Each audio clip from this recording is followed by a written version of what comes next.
तो चलिए समझते हैं कि मिडिल ईस्ट में ये तनाव इतनी तेजी से कैसे बढ़ गया। इसकी शुरुआत तब हुई जब अमेरिका ने ईरान के एक अहम हथियार डिपो पर सीधा हमला कर दिया। इस हमले में 2-2 हजार पाउंड के भारी भरकम बंकर बस्टर बम इस्तेमाल किए गए। ईरान का जवाब भी तुरंत आया। कई देशों पर हमले हुए और देश में इंटरनेट बंद कर दिया गया। इसी बीच एक और मोर्चा खुल गया। इजराइल ने लेबनान में हिजबुल्लाह के खिलाफ जमीनी कार्रवाई तेज कर दी।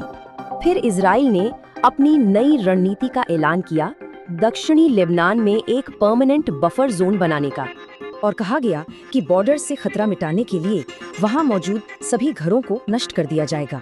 जाहिर है, इस लड़ाई की एक मानवीय कीमत भी है। अब तक 10 इजरायली सैनिकों के मारे जाने की खबर है। एक तरफ जंग की रणनीतियां हैं और दूसरी तरफ शांति के लिए आम लोगों की ऐसी दर्द भरी गुहार।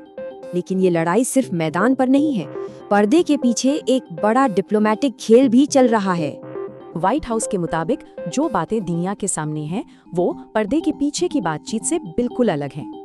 लेकिन एक्सपर्ट्स मानते हैं कि असल बातचीत के लिए सही माहौल वो अभी तक नहीं बना है। अब देखते हैं कि ये मामला कैसे और बड़ा हो रहा है, क्योंकि इसमें अब ग्लोबल पावर्स भी शामिल हो रही हैं। और इस मामले में ईरान अकेला नहीं है, उसे नॉर्थ कोरिया और रूस जैसे देशों से सीधा सपोर्ट मिल रहा है। रूस के लिए इस जंग का लंबा खिंचना फायदेमंद है। इससे अमेरिका और पश्चिमी देशों पर दबाव बना रहता है। अब सबसे बड़ा सवाल, इस लड़ाई का असर पूरी दुनिया की अर्थव्यवस्था पर कैसे पड़ सकता है?